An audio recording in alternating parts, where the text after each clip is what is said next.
also asked me, how long has the ship been here? It's been here about, it arrived right after the events of 9/11. In fact, the following week, we were going to move her that week, and then the Coast Guard wouldn't let us move for security reasons, so we moved her under the cover of darkness one late Sunday morning. No, we're good. Ready to go? Thank you. Sorry we're a little late. Well, I want to welcome everyone to the Battleship New Jersey BB-62, the world's greatest battleship. My name is Phil Rowan. I'm the CEO and Executive Director here, and a Air Force veteran of the Vietnam era. I'd like to start our ceremonies today with the national anthem. If you could all remove your hats.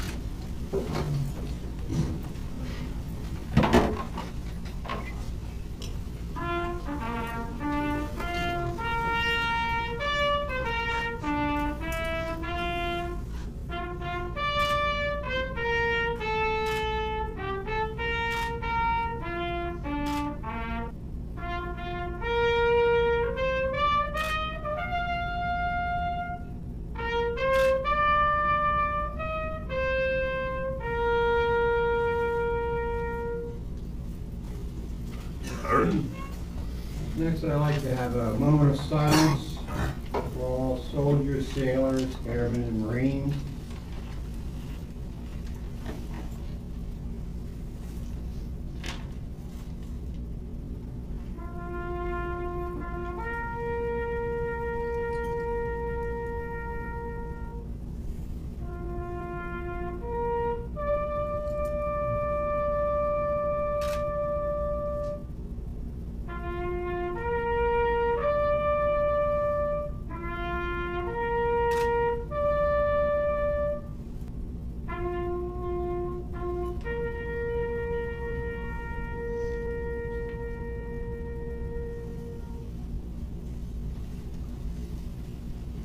Thank you.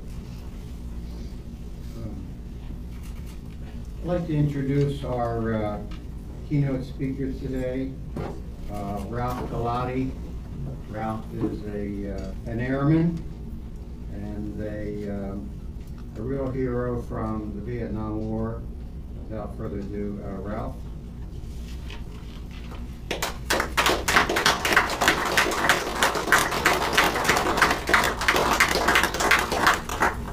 Morning.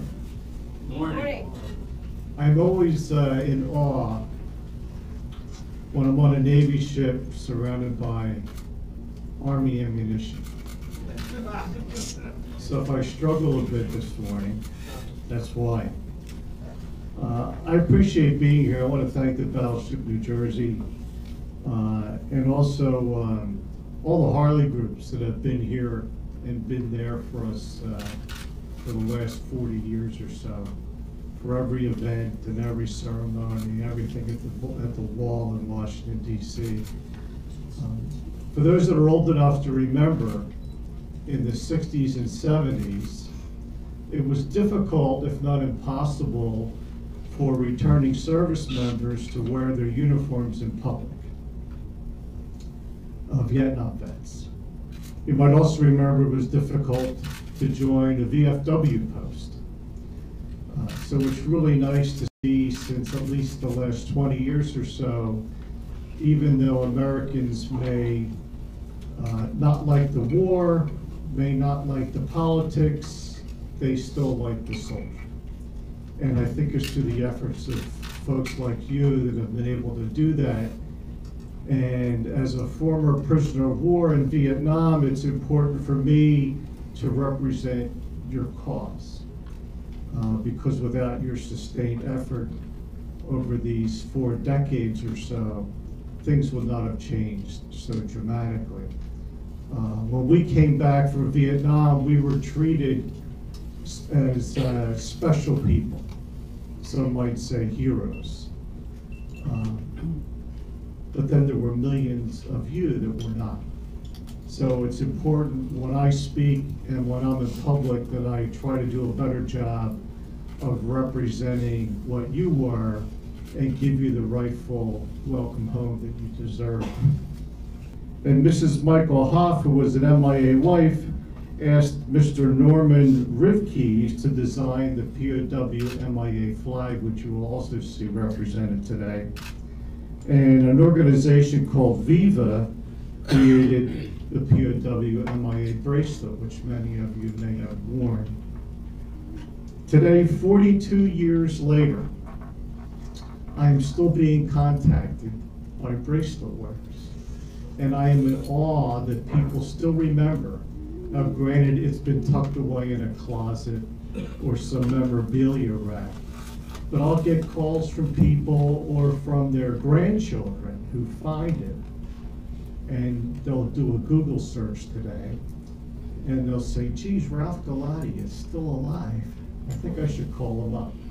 And they do. So I still get a couple a year for people that still remember and still want to contact us. But the single biggest motivating factor that we offered to them, other than that news, was the fact that they had not been forgotten. So when they were shot down, all they remembered was anti-war. And they thought that they were going to return home to that same attitude.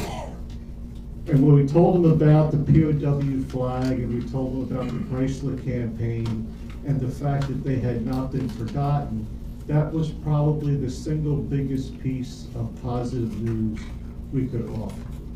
And then in February and March of 1973, when the war was finally declared over, we were returned home. So the remembrance that we had and the work that everybody did here to keep that alive, and the fact that here we are in 2015, still remembering. And folks here are still wearing the patch. And as you drive around, you'll still see the flag flying right beneath the American flag. Is absolutely incredible. And I am really proud to be able to represent that cause. So I thank you all for being here today. I thank the Battleship New Jersey and all the folks involved in the dedication of the POW-MIA chair. Thank you.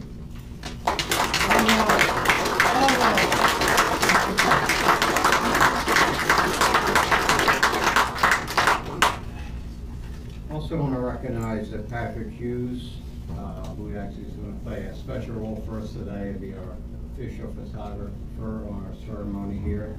Thank you for all your efforts helping on this program, and certainly Rolling Thunder and the support. You've been here many times before. Thank you, Phil. First of all, I would like to thank all of my friends, supporters, POW Ralph Galati, Battleship New Jersey, Americans, veterans are purchasers of peace. And every veteran has earned the right, the absolute right to come home. I want to tell you a little bit about the story, how this chair got started. A fellow named Joe Diamante, who's from Massachusetts, was at Bristol, Tennessee NASCAR Raceway about 5 years ago. While he was there, he happened to notice there was one seat just set aside. Nobody was in it. It was blocked off. He noticed the POW logo. Did a little research, found out they wanted to do this to honor all these American servicemen and women who never came home and are all but forgotten except for their family and some of their close friends. So Joe's way, driving back to Massachusetts, he said, we're going to do something about it. So we got his chapter, and this is not necessarily a Rolling Thunder thing. This is about all veterans paying tribute and homage to our fellow servicemen and women. So Joe took it upon himself, got his brothers and sisters together. They've now placed over 100 chairs in the state of Massachusetts. There's one at Gillette Stadium. There's one at TD Garden. And on the 4th of July, 2013, just days after the bombing in Boston, they placed one in Fenway Park. So this is a start, and locally, with the help of my veteran friends that are out there, we placed one in the Leah Force Center, we placed one at St. Joe's Prep, we're going to be placing one at Citizens Bank Park, and also Dover International Speedway. So I really appreciate what everybody's doing for this. JPAC, which is the Joint POW-MIA Accounting Agency, which is now referred to as the Defense POW-MIA Accounting Agency, has confirmed that all the POWs, there's still 27,000 servicemen remains that can be recovered. They can be recovered. Why is it taking so long? In 2014, 67 remains were recovered. Only 20 have been recovered so far in this year. That is why we need this one empty seat. This chair will serve as an instant reminder of all the sacrifices made for our country by these missing American servicemen who for too long have been forgotten by all but their immediate families and some close friends. Thank you. Now,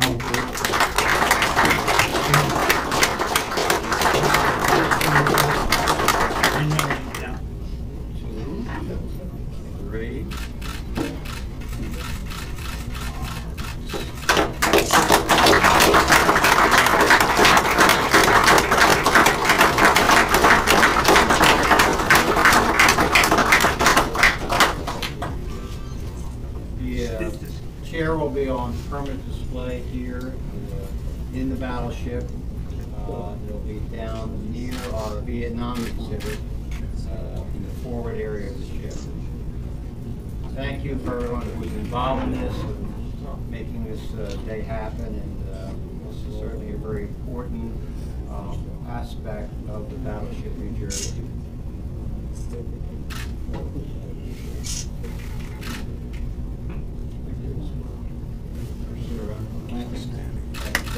Thanks everyone for coming.